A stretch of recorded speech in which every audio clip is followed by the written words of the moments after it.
Hi guys, எல்லாருக்கும் வணக்கம். So இன்னைக்கு நம்ம பார்க்க போறது இந்த அனிமையோட நெக்ஸ்ட் எபிசோட் தான் பார்க்க போறோம். சோ போன எபிசோட் பார்க்காம இருந்தீங்கன்னா மறக்காம போய் செக் பண்ணிட்டு வந்துருங்க. டிஸ்கிரிப்ஷன் அப்புறம் ஐபட்டல்ல லிங்க் தந்திருக்கா. சோ பார்த்து என்ஜாய் பண்ணுங்க. நீங்க இப்பதான் ஃபர்ஸ்ட் டைம் நம்ம சேனலுக்கு பாத்தீங்கன்னா மறக்காம சப்ஸ்கிரைப் பண்ணிட்டு அப்படியே பக்கத்துல இருக்க பெல் பட்டனை பிரஸ் பண்ணிக்கோங்க. அப்பதான் நான் போற வீடியோ உங்களுக்கு ஆன் டைம் நோட்டிபிகேஷன் காமிக்கும். சரி வாங்க நம்ம இன்னைக்கான வீடியோக்குள்ள போயிடலாம். இந்த எபிசோடோட ஸ்டார்டிங் சீன்லயே நம்ம ஹீரோவும் பீட்டர் தான் பேசிக்கிட்டு இருக்கானுங்க. ஹலோ சன், அந்த பூரங்கிட்ட இருந்து என்ன காப்பாத்துறதுக்கு உனக்கு ரொம்பவே நன்றிப்பா. அப்புறம் இந்த அவனோட டோக்கன் இது கீழே கடந்துச்சு, மறுபடியும் இதை தொலைச்சிடாத. நம்ம ஹீரோவும் பீட்டர் கிட்ட நீ கவலைப்படாத, நம்ம இந்த ட்ரையல கண்டிப்பா ஜெயிப்போம் அப்படிங்கிற மாதிரி சொல்லிக்கிட்டு இருக்கான். உங்களால இந்த ட்ரையல கம்ப்ளீட் பண்ண முடியும்னு நினைக்கிறீங்களா என்ன அப்படிங்கிற மாதிரி சொல்லிட்டு அங்க யங் மாஸ்டர் டியாங் வந்து நிக்கிறான். எலுச்சாங், என்னோட பொக்கிஷங்கள்ல ஒன்னான ஒரு ஆர்டிஃபைட்டா நீ அழிச்சிருக்க. அது மட்டும் இல்லாம என்னோட அசிஸ்டன்டையும் நீ காயப்படுத்திருக்க. நீ என்னோட விஷயத்துல மூக்க நடிச்சுக்கிட்டே இருக்க. அதனால நீ பண்ண எல்லாத்துக்கும் நான் இப்ப உனக்கு திருப்பி தர போறேன். அப்ப சடனா டியானோ அவ கையில இருக்க அந்த ஆம்லெட்டோட பவரை யூஸ் பண்ணி அவ அந்த இடத்துல அவனோட பேண்டம் பீஸ்ட சமன் பண்றான். அந்த இடத்துல ஒரு பிரம்மாண்டமான கோல்டன் லைன் கிங் அங்க வந்து நிக்குது. அந்த சிங்கமும் பக்கத்துல வந்து ஒரு கர்ஜனை கர்ஜிக்க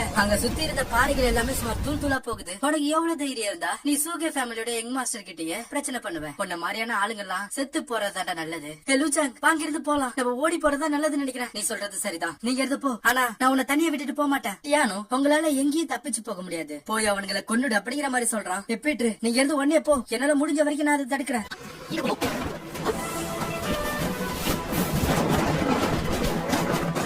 லூச்சாங், நீங்க ஏதாவது வெப்பன் கிடைக்குதான்னு பாத்துட்டு வரேன். ஆனா கண்டிப்பா நான் திரும்ப வருவேன். வேண்டாம், நீ திரும்ப வராத, இத நானே பாத்துக்கிறேன். இந்த லூச்சாங் ரொம்ப இன்ட்ரெஸ்டிங்கா இருக்கா அப்படிங்கிற மாதிரி கல்லிராணி பாத்துக்கிட்டு இருக்கா. அப்ப டியாங்கோ அவனோட கையில இருக்க அந்த ஆம்லெட்டோட பவரை யூஸ் பண்ணி இவங்களெல்லாம் அங்க என்ன நடக்குதுன்னு பாக்க முடியாத மாதிரி பண்ணிடுறான். இங்க இருக்க யாருக்கும் அங்க என்ன நடக்குதுன்னு தெரியல. உடனே கல்லிராணி சொல்றா, இது எல்லாத்துக்கும் அந்த சூகே ஃபேமிலியோட யங் மாஸ்டர் தான் காரணம்னு நினைக்கிறேன். அங்க ஏதோ ஒண்ணு தப்பா இருக்கு, முதல்ல இந்த ட்ரையல ஸ்டாப் பண்ணுங்க அப்படிங்கிற மாதிரி சொல்ல. அப்ப அங்க இருக்கவனுங்க எல்லாம் சொல்றானுங்க, இங்க பாருங்க கல்லிராணி, நீங்க வேணா பிரின்சஸா இருக்கலாம், ஆனா இது ஸ்கை செக்டோட என்ட்ரன்ஸ் ட்ரையல். இத நம்ம சுலபமாலாம் நிறுத்த முடியாது. ஆமா, இவரு சொல்றது சரிதான். என்ன பிரச்சனையா இருந்தாலும் போட்டி முடிஞ்சதுக்கு அப்புறம் பாத்துக்கலாம் அப்படிங்கிற மாதிரி அங்க உள்ள ஒருத்தவன் சொல்லிக்கிட்டு இருக்கான். இங்க இருக்க எல்லா கிணட்டு நரிகளும் சூகே ஃபேமிலியை பார்த்து பயப்படுறானுங்க அப்படிங்கிற மாதிரி கல்லிராணி நினைச்சுக்கிட்டு இருக்கா. அப்ப சடனா அந்த கண்ணாடியில கொஞ்சம் கொஞ்சமா அங்க நடக்கிறது தெரிய வருது. அதே சமயத்துல இங்க பார்த்தா அந்த சிங்கம் ஓவர் பவரா இருக்கு. நம்ம ஹீரோவால அதை சமாளிக்கவே முடியல.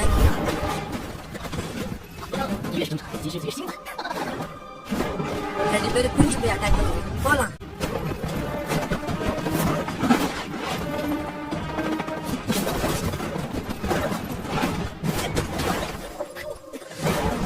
லூச்சாங், நான் உங்ககிட்ட இன்னும் எதிர்பார்க்கிறேன். இதுதான் நான் கொடுக்கற உனக்கு கடைசி வாய்ப்பு. உன்னால முடிஞ்சதை பண்ணி பாத்துக்க.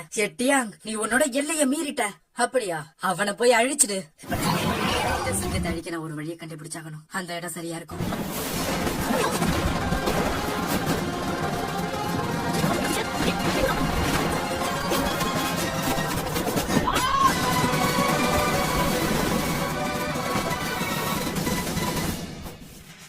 இது இந்த லைன் கிங் இன்னட் ஸ்டேஜ்ல இருக்கு. இது எப்படி இங்க வந்துச்சு? இது எப்படி சாத்தியம்? உடனே கல்லிராணியும், இப்ப நச்ச போட்டியை நிறுத்த போறீங்களா என்னது? இல்ல இன்னும் கொஞ்ச நேரத்துல சூரியன் உதயமாக போகுது, அதனால கொஞ்ச நேரம் காத்திருப்போம் அப்படிங்கிற மாதிரி அங்க இருக்க எல்லாரும் சொல்லிக்கிட்டு இருக்க. நம்ம கல்லிராணி செமையா கடுப்பாகிறா. எப்படியும் ஒரு வழியா இந்த லைனை கொண்டுட்டேன். இதெல்லாம் பாத்துக்கிட்டு இருந்த அந்த யங் மாஸ்டர் டியாங் செமையா கடுப்பாகிறான். லூச்சாங், உனக்கு எவ்வளவு தைரியம் இருந்தா என்னோட பேண்டம் பீஸ்டே கொண்டு இருப்பா அப்படின்னு சொல்லிட்டு அவ வேகமா அட்டாக் பண்ண போறான். நம்ம ஹீரோ அந்த சிங்கத்துக்கிட்ட ஃபைட் பண்ணி கொஞ்சம் வீக்கா இருக்கிறதுனால அவன் நம்ம ஹீரோ போட்டு புரட்டி எடுக்கிறான். லூச்சாங், முதல்ல நான் உன்ன இந்த ட்ரைல இருந்து உன்னை எப்படியாவது வெளியே அனுப்பணும் தான் பார்த்தேன். ஆனா நீ பண்ணக்கூடாத வேலைகளை பலது எனக்கு பண்ணிட்ட. அதுக்கெல்லாம் நீ ஒரு வேலை கொடுத்தாகணும். அது என்னன்னா உன்னோட மரணம். நீ என்ன சொன்ன? நீ என்ன சாகடிக்க போறியா? இது என்ன வகையான பவர்? வேண்டாம் வேண்டாம், அப்படி பண்ணாத. Dragon ஸ்கேலோட power.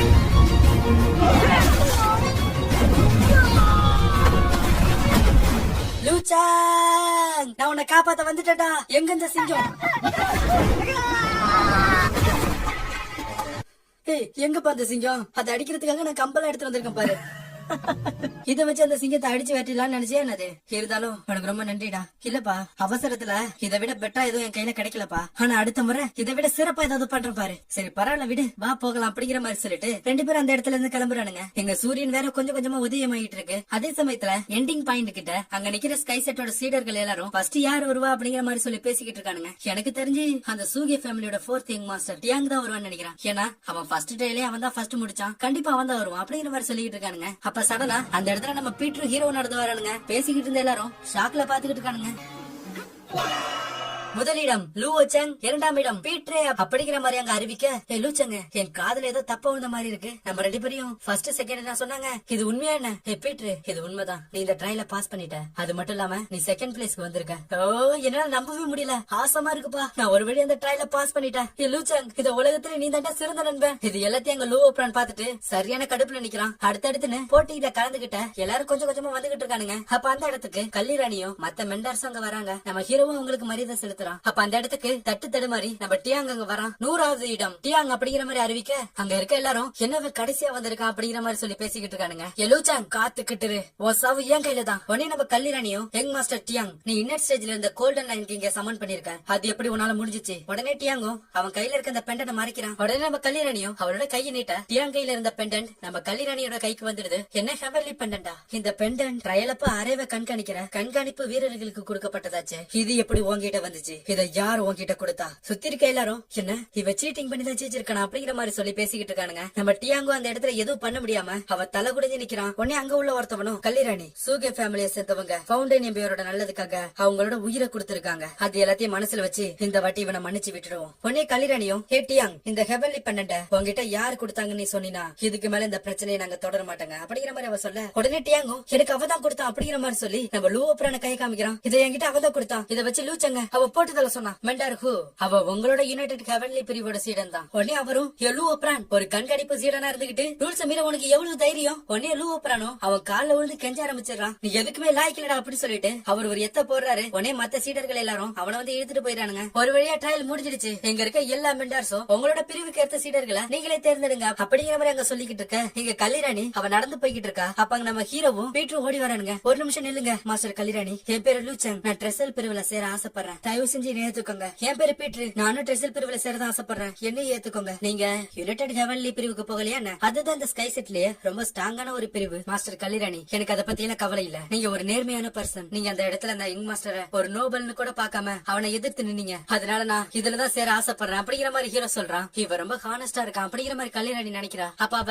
அவளோட கை அசைக்க அந்த இடத்துல இருந்த இலைகள் எல்லாமே நம்ம ஹீரோவையும் பீட்ரி சுத்தி வளைக்குதுங்க. ரெண்டு பேரும் என்ன ஃபாலோ பண்ணுங்க அப்படிங்கிற மாதிரி சொல்லிட்டு கல்லிராணி முன்னாடி போறா. அப்ப சடனா நம்ம ஹீரோட ட்ரெஸ் எல்லாம் சேஞ்ச் ஆகுது. இப்ப லூச்சங்க ட்ரெஸ் மாறி போயிடுச்சு பாரு. இது எல்லாத்தையும் அங்க யங் மாஸ்டர் டியாங் பாத்துக்கிட்டு இருக்கான். லூச்சங் உன்னால நான் பட்ட அவமானத்தை நான் எப்பவும் மறக்க மாட்டேன், எதிர்காலத்துல உனக்கு நான் இதை திருப்பி கொடுப்பேன்டா அப்படிங்கிற மாதிரி அவ சொல்ல. சோ இதோட இந்த எபிசோட் முடியுது. நம்ம கல்லிராணி ஹீரோவையும் பீட்ரியும் அவங்களோட ட்ரெஸ்ஸில் பிரிவுக்கு அழிச்சிட்டு வராங்க. அந்த இடத்துல எல்லா சீடர்களும் பயிற்சி பண்ணிக்கிட்டு இருக்காங்க. நம்ம பீட்ரு அது எல்லாத்தையும் வாயை பொளந்து பாத்துக்கிட்டு இருக்கான். அப்ப நம்ம கல்லிராணி சொல்றா, இதுதான் ட்ரெஸ்ஸில் பிரிவோட முக்கியமான இடம், இந்த இடத்துலதான் எல்லாரும் பயிற்சி பண்ணுவாங்க அப்படின்னு அவங்க இருக்க எல்லா ரூல்ஸையும் சொல்லிட்டு போயிட்டு இருக்கா. இப்ப நீங்க ரெண்டு பேரும் இந்த ட்ரெஸ்ஸில் பிரிவோட சீடர்கள் அப்படிங்கறதுனால இந்த இடத்துல இருக்க ஒரு சில விதிமுறைகளை நீங்க தெரிஞ்சுக்கணும். நீங்க இந்த இடத்துல என்ன வேணாலும் பண்ணலாம், ஆனா தப்பான விஷயங்கள் கூடாது. ஒருவேளை மத்த பிரிவோட நீங்க சண்டை போட்டு உங்களால ஜெயிக்க முடியாதுங்கிற தருணத்துல ஓடி வந்தாலும் பரவாயில்ல, ஆனா இங்க வந்ததும் கடுமையான பயிற்சி எடுத்துட்டு திரும்ப போய் அடிச்சவன் மூஞ்ச பொழந்துடணும். நம்ம ஹீரோவும் போயிட்டோம் அப்படியே பண்றாங்க மாஸ்டர் அப்படிங்கிற மாதிரி சொல்லிக்கிட்டு இருக்கானுங்க. அன்னைக்கு நைட்டு நம்ம ஹீரோவும் அவனுக்குன்னு கொடுக்கப்பட்ட அறைக்குள்ள வரான். என்ன ஃபேமிலி ஸ்லேவ் ஆக்கினதுக்கு அப்புறம் இந்த மாதிரியான இடத்துக்கு எல்லாம் வந்து ரொம்ப நல்லா ஆயிடுச்சு அப்படிங்கிற மாதிரி சொல்லிட்டு அவன் அந்த பெட்ல போய் படுத்து தூங்குறான். கிட்டத்தட்ட நான் நெருங்கிட்டேன். லூச்சங் நான் இங்க இருக்கிற வரைக்கும் நீ இவளை காப்பாத்தணுங்கிற எண்ணத்தை மறந்துடு. வேண்டாம் வேண்டாம் இல்ல. இன்னொரு கனவு. அப்பா இது எல்லாத்தையும் நீங்க மேல இருந்து பாத்துக்கிட்டு இருப்பீங்கன்னு நான் நம்புறேன். நான் ஸ்கை செட்டுக்குள்ள நுழைஞ்சிட்டேன். அப்புறம் யானை நீங்க பத்திரமா பாத்துக்கோங்க, எனக்காக அவளை காத்திருக்க சொல்லுங்க, நான் அவளை கண்டிப்பா சீக்கிரம் வந்து காப்பாத்துவேன்.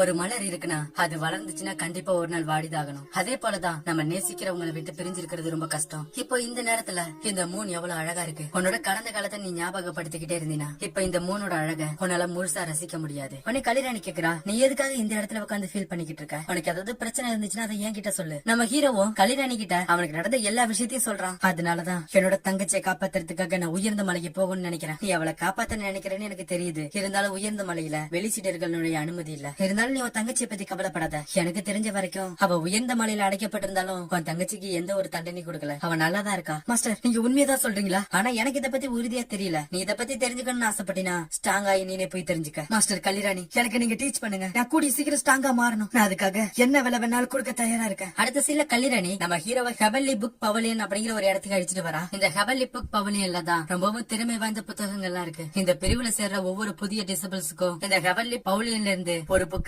அவங்க இலவசமா தேர்ந்தெடுக்கலாம். இந்த ஹெவன்லி புக் பவலியன்ல இருக்க ஒவ்வொரு புத்தகமும் ரொம்பவும் தனித்துவமானது. எங்க இருக்க புத்தகங்கள் எல்லாத்தையும் ஹெவன், எர்த், பிளாக் அப்புறம் எல்லோன்னு 4 வகைகளா பிரிச்சு வச்சிருக்காங்க. முன்னொரு காலத்துல இந்த செக்டில இருந்த ஒருத்தவர் ஸ்பிரிட் இலுமினேஷன் ஸ்டேஜ்ல ஒருத்தவர் இருந்தாரு. அவர் ஹெவன் பனிஷிங் பீஸ்ட் அப்படிங்கிற ஒரு மிருகத்தை கொன்னாரு. அதுக்கப்புறம் அந்த மிருகத்தோட மிச்ச பகுதிகளை இந்த ஹெவன்லி புக் பவலியன்ல தான் பதைச்சாரு. இந்த இடத்துக்கு வர டிசபிள்ஸ அதோட பிரஷர் பவரை வச்சு சோதிக்கிறதுக்காக அதை இந்த இடத்துல வச்சிருக்காரு. நீ அந்த இடத்துக்கு போனதும் நீ புத்தகங்களை தேடி மேல போக போக உன்னால அந்த ஹெவன் பனிஷிங் பீஸ்டோட ஆராவை ஃபீல் பண்ண முடியும். என்ன, ஹெவன் பனிஷிங் பீஸ்டோட ஆராவா? இப்ப நீ போலாம். நீ இந்த இடத்துக்குள்ள நுழைஞ்சதும் அந்த ஆராவை நீனே ஃபீல் பண்ணுவ. அப்புறம் உனக்கு எது மாதிரியான புக்கு கிடைக்க போகுது அப்படிங்கறது உன்னோட வலிமையை பொறுத்துதான் இருக்கு. நம்ம ஹீரோவும் நீங்க சொன்னதுக்குள்ள ரொம்ப நன்றி கல்யாணி அப்படிங்கிற மாதிரி சொல்லிட்டு அவன் அந்த பவுலியனுக்குள்ள என்ட்ராகிறான். இது கீழ் ஃப்ளோர்னு நினைக்கிறேன். இந்த இடத்துல பிளாக் அப்புறம் எல்லோ கிரேட் மேனுவல் இருக்கு. இது எல்லாம் பார்க்க ரொம்ப பலவீனமா இருக்க மாதிரி எனக்கு தெரியுது. இல்ல, நான் இன்னும் மேல போகணும் அப்படிங்கிற மாதிரி சொல்லிட்டு அவ அடுத்த ஃப்ளோருக்கு வரான். அப்ப அந்த இடத்துல ஒரு பயங்கரமான பிரஷர் போர்ஸ் வந்து நம்ம ஹீரோவை பிரஷர் பண்ணுது. நம்ம ஹீரோவும் அதுல நடக்க ரொம்ப கஷ்டப்படுறான். என்ன, இதுதான் அந்த ஹெவன் பனிஷிங் பீஸ்டோட ஆராவா? இதோட ஆரா ஹெவன் கிரேட் அளவுக்கு இருக்கு. அப்ப சடனா அந்த இடத்துல ஒரு சில பீஸ்ட் எல்லாம் வந்து நம்ம ஹீரோவை அட்டாக் பண்ணுதுங்க. நம்ம ஹீரோவை அவனோட மாயாவி சுவாட எடுத்து சும்மா அது எல்லாத்தையும் அசால்ட்டா போட்டு தள்ளிக்கிட்டு இருக்கான். அப்ப நடுவுல ஒரு இடத்துல இருந்து வெளிச்சம் வந்துகிட்டு இருக்கு. ஆமா, இது என்னது? இத பத்தி மாஸ்டர் கல்யாணி என்கிட்ட சொல்லவே இல்லையே. ஹெவன் அப்புறம் எர்த்த விட ரொம்பவும் சக்தி வாய்ந்த மேனுவல் இருக்க முடியுமா என்னது அப்படிங்கிற மாதிரி சொல்லிட்டு அவன் அந்த இடத்துக்குள்ள போறான். நம்ம ஹீரோவா அந்த இடத்துல நுழைஞ்சதும் அவனால அதுக்கு மேல நகர முடியல. அதுல இருந்து வர பிரஷர் அந்த அளவுக்கு பயங்கரமா இருக்கு. இந்த பிரஷர் என்னால தாங்கவே முடியல. இந்த பிரஷர் ரொம்ப ஸ்ட்ராங்கா இருக்கு. இருந்தாலும் நான் இந்த இடத்துல தடுமாற கூடாது. நான் இந்த இடத்துல இருந்து ரொம்பவும் ஸ்ட்ராங்கான ஒரு ஸ்கில் மேனுவலை நான் எடுத்தாகணும் அப்படிங்கிற மாதிரி சொல்லிட்டு அவன் பொறுமையா முன்னேறி போக ஆரம்பிக்கிறான். அதே சமயத்துல நம்ம ஹீரோ அதுக்குள்ள நுழைஞ்சதும் அந்த இடமே பயங்கரமா ஆடுது. கீழே அடுக்கி வச்சிருக்க புத்தகங்கள் எல்லாமே கீழே விழுறத பார்த்தோன்னே நம்ம கல்யாணியும் ஏதோ ஒண்ணு தப்பா இருக்கு அப்படிங்கிற மாதிரி பாக்குறா. நம்ம ஹீரோவும் அப்படியே அந்த பிரஷரை எதிர்த்துக்கிட்டு அவன் பொறுமையா நடந்து போய்கிட்டு இருக்கான். இந்த பிரஷர் ரொம்ப ஸ்ட்ராங்கா இருக்கு. அது என்ன வகையான ஸ்கில் மேனுவலா இருக்கும்? ஹெவன் அப்புறம் எர்த்த மிஞ்சிற அளவுக்கான ஒரு மேனுவல் அது எனக்கு வேணும் அப்படிங்கிற மாதிரி சொல்லிட்டு அங்க இருக்க ஒரு பாக்ஸ் அவ தொட போறான். அப்ப சடனா அதுல இருந்து வந்த ஒரு ஒளினால நம்ம ஹீரோவனோட கான்சியஸ்குள்ள வந்துடுறான். ஆமா, இதெல்லாம் என்னது? அப்ப அந்த இடத்துல பிரம்மாண்டமா அந்த ஹெவன் பனிஷிங் பீஸ்ட் அது வந்து நிக்குது. என்ன, ஹெவன் பனிஷிங் பீஸ்டா? இது எப்படி என்னோட கான்சியஸ் ஆஃப் சீக்குள்ள வந்துச்சு? அப்ப சடனா அந்த மிருகமும் அதோட காலை வச்சு நம்ம ஹீரோவை அழுத்த நம்ம ஹீரோவை அதை தடுத்துக்கிட்டு நிக்கிறான். இது என்னோட சி ஆஃப் கான்சியஸ்னஸ். இதுக்குள்ள என்ன நீ சப்ரஸ் பண்றதுக்கு நீ யாரு?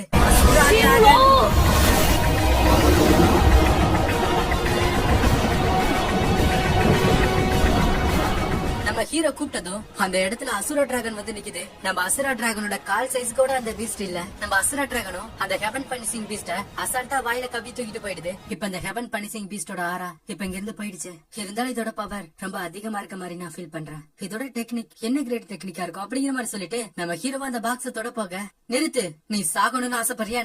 மாஸ்டர் கல்யாணி, நீங்க எங்க எதுக்காக வந்தீங்க? ஒருவேளை இந்த ஸ்கில் மேனுவல நான் எடுக்கிறதுனால எதுவும் பிரச்சனையா என்ன? இது டீமன் டிவைன் ஃபிஸ்ட். இது ஒரு செயின்ட் கிரேட் டெக்னிக். இது டீமன்ஸோட டெக்னிக். இது வரைக்கும் இந்த செக்ல இருந்த யாராலையும் இது பக்கத்துல கூட நெருங்க முடியல அப்படிங்கிற மாதிரி எல்லாம் கல்யாணி சொல்லிக்கிட்டு இருக்கா. என்ன, இது டீமன்ஸோட ஸ்கில்ஸா? மாஸ்டர், இருந்தாலும் பரவாயில்ல, நான் இதை ட்ரை பண்ணலான்னு இருக்கேன். நீ நல்லா யோசிக்க. இது நீ பயிற்சி பண்ணினா நீ சாக கூட வாய்ப்பு இருக்கு. மாஸ்டர் கல்யாணி, எனக்கு அதை பத்தி எல்லாம் கவலை இல்ல. அந்த ஸ்கில் மேனுவல நான் பயிற்சி பண்ண ஆசைப்படுறேன் அப்படிங்கிற மாதிரி ஹீரோ சொல்றான். சரி, நான் உனக்கு இந்த புத்தகத்துல ஒரு காப்பி பண்ணி தரேன் அப்படிங்கிற மாதிரி சொல்லி அவங்க இந்த புக்கை காப்பி பண்றதுக்காக அவங்களோட பவரை யூஸ் பண்ண, அப்ப அதுக்குள்ள இருந்து வந்த ஒரு பவர் நம்ம கல்யாணி அட்டாக் பண்ணிடுது. இதோட பவர் ரொம்ப அதிகமா இருக்கு. அப்புறம் நீ நல்லா ஞாபகத்துல வச்சுக்கோ, இத நீ பயிற்சி பண்றதுனால உனக்குள்ள டீமன் ஆரா வராத மாதிரி நீ பாத்துக்கோ. சரி மாஸ்டர், நான் கவனமா இருக்கேன் அப்படிங்கிற மாதிரி ஹீரோ சொல்றான். இந்த ஹெவன் பனிஷிங் பீஸ்டோட சோல் என்னோட சி ஆஃப் கான்சியஸ்குள்ள இருக்க அந்த அசுரா டிராகனால சப்ரஸ் பண்ணப்பட்டுடுச்சு. அதனால டீமன் ஆரா வலையெல்லாம் என்ன ஒண்ணு பண்ண முடியாது அப்படிங்கிற மாதிரி ஹீரோ நினைச்சுக்கிட்டு இருக்கான். அப்ப நம்ம கல்யாணியும் அந்த இடத்துல இருந்து இன்னொரு ஸ்கில் மேனுவலை எடுக்கிறா. அப்புறம் நீ வச்சிருக்க அந்த டீமன் டிவைன் ஃபிஸ்ட் மேனுவல் மேல ரொம்ப பேர் கண்ணா இருக்காங்க. அதனால நீ இத பத்தி யாருக்கிட்டையும் சொல்லக்கூடாது. அப்புறம் நீ அந்த டீமன் ஸ்கில் மேனுவலை பயிற்சி பண்ணணும்னா அதுக்கு முதல்ல உன்னோட சோல் ரொம்ப ஸ்ட்ராங்கா இருக்கணும்.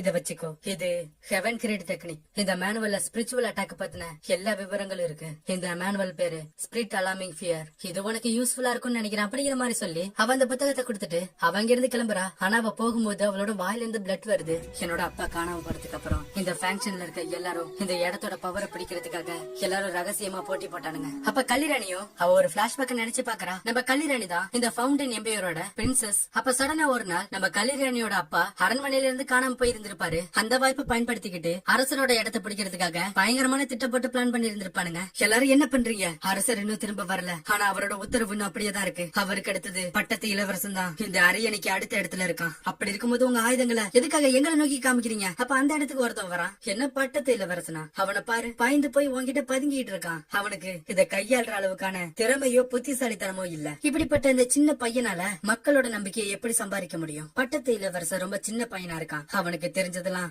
எப்ப பாரு விளையாண்டுகிட்டே இருக்கணும், அது மட்டும்தான். ஊருக்குள்ள டீமன்ஸோட அட்டகாசங்கள் நாளுக்கு நாள் அதிகரிச்சுட்டே போயிட்டு இருக்கு. அப்படிப்பட்ட ஒரு சூழ்நிலையில இந்த சின்ன பையனோட சத்தத்தை மக்கள் யாரும் காது கொடுத்து கூட கேட்க மாட்டாங்க. அப்ப அங்க வந்தவனும் அந்த கிரவுண்ட் பிரின்ஸ போட்டு தள்ளிட்டு அவன் அந்த இடத்துக்கு வந்துடலான்னு பாத்திருப்பான். அப்ப நம்ம கல்லிராணியும் நீங்க எல்லாரும் துரோகிங்கடா அப்படிங்கிற மாதிரி சொல்லிட்டு அவங்களோட பவரை யூஸ் பண்ணி இருந்திருப்பாங்க. அதெல்லாம் இப்ப கல்லிராணி நினைச்சு பாத்துக்கிட்டு இருக்கா. அதே சமயத்துல இங்க நம்ம ஹீரோவை காமிக்கிறாங்க. அவனோட கான்சியஸ்குள்ள கல்லிராணி கொடுத்த அந்த ஸ்பிரிச்சுவல் புக்கை தான் பிராக்டிஸ் பண்ணிக்கிட்டு இருக்கான். ஒருத்தவங்களோட ஸ்பிரிச்சுவல் எண்ணங்களுக்கு முடிவே இல்ல, அதுக்கு எல்லையே கிடையாது. நம்ம சோல் பவரை நமக்கு தேவையான நேரங்கள்ல எந்த வடிவத்துக்கு வேணாலும் அதை மாத்திக்க முடியும் அப்படிங்கிற மாதிரி எல்லாம் சொல்லிட்டு அவன் கடுமையா பிராக்டிஸ் பண்ணிக்கிட்டு இருக்கான். எப்படியும் ஒரு வழியா மாஸ்டர் கல்லிராணி கொடுத்த அந்த ஸ்பிரிச்சுவல் புக்ல இருக்க எல்லாத்தையும் நான் கத்துக்கிட்டேன். அடுத்து நான் அந்த டீமன் டிவைன் ஃபிஸ்ட நான் பயிற்சி பண்ணணும் அப்படிங்கிற மாதிரி ஹீரோ சொல்லிட்டு நிக்கிறான். அடுத்த சீன்ல நம்ம கல்லிராணிய பாக்குறதுக்காக அங்க ஒருத்த வந்து நிக்கிறான். அப்ப அங்க கல்லிராணி வர, இவர் ஹைனஸ் நீ எதுக்காக இவ்வளவு சீக்கிரமா என்ன பார்க்க வந்திருக்க? ஏதாவது செய்தி இருக்கா என்ன? சோ இவ யாருன்னா இவனும் ட்ரெஸர் பிரிவோட ஒரு இன்னர் டிசபிள் தான். இவன் பேரு மெங். ஆமா ஹைனஸ், என்கிட்ட ஒரு செய்தி இருக்கு. ஃபவுண்டன் நம்பர்ல இருக்க மக்கள் எல்லாரும் ரொம்ப கவலையில இருக்காங்க. அதனால பட்டத்து இளவரசரோட பவர் மக்கள் முன்னாடி ரொம்ப கம்மியா இருக்கு. சரி விடு, அவனை பத்தி இப்ப பேசாத. அப்புறம் நீ என்னோட புதுசா வந்திருக்க டிசபிள பத்தி நீ என்ன நினைக்கிற? மாஸ்டர், நீங்க அந்த லோவச்சங்க பத்தி பேசுறீங்களா? ஆமா, இப்போதைக்கு நான் அவனுக்கு பயிற்சி சொல்லி கொடுக்கறதுல தான் என்னோட கவனத்தை செலுத்த போறேன். மாஸ்டர், அவன் என்ன அந்த அளவுக்கு சிறப்பானவனா? நம்ம கல்லிராணி சொல்றா, உனக்கு தெரியுமா அவன் ஹெவன்லி புக் பவுலியில இருந்து என்ன புத்தகத்தை எடுத்தான்னு? அவன் அந்த செயின்ட் கிரேட் புக்கான டீமன் டிவைன் ஃபிஸ்ட் எடுத்திருக்கான். மாஸ்டர், நீங்க என்ன சொல்றீங்க? அது அவ எடுத்தானா? ஆமா, அவன் இப்ப விஸ்க்ரா ரிஃபைன்மெண்ட் ஸ்டேஜ்ல தான் இருக்கான். அப்படி இருந்தும் அவன் ஸ்பிரிட் இலுமினேஷன் ஸ்டேஜ்ல இருக்க ஹெவன் பனிஷிங் பீஸ்டே எதிர்த்திருக்கான். நான் லூச்சன் மேல நம்பிக்கை வச்சிருக்கேன். அவனால அதை கிளவுடுகால உருவாக்க முடியும் அப்படிங்கிற மாதிரி நம்ம கல்லிராணி சொல்லிக்கிட்டு இருக்கா. சோ இதோட இந்த எபிசோட் முடியுது நண்பா. சோ இந்த எபிசோட் உங்களுக்கு பிடிச்சிருக்கான்னு கீழே சொல்லுங்க. அண்ட் பிடிச்சிருந்துச்சுன்னா மறக்காம சப்ஸ்கிரைப் பண்ணிட்டு அப்படியே நம்ம சேனலுக்கு ஒரு லைக் கொடுத்துருங்க. சோ நாளைக்கு உங்களை அடுத்த எபிசோட்ல வந்து பாக்குறேன். தேங்க்யூ.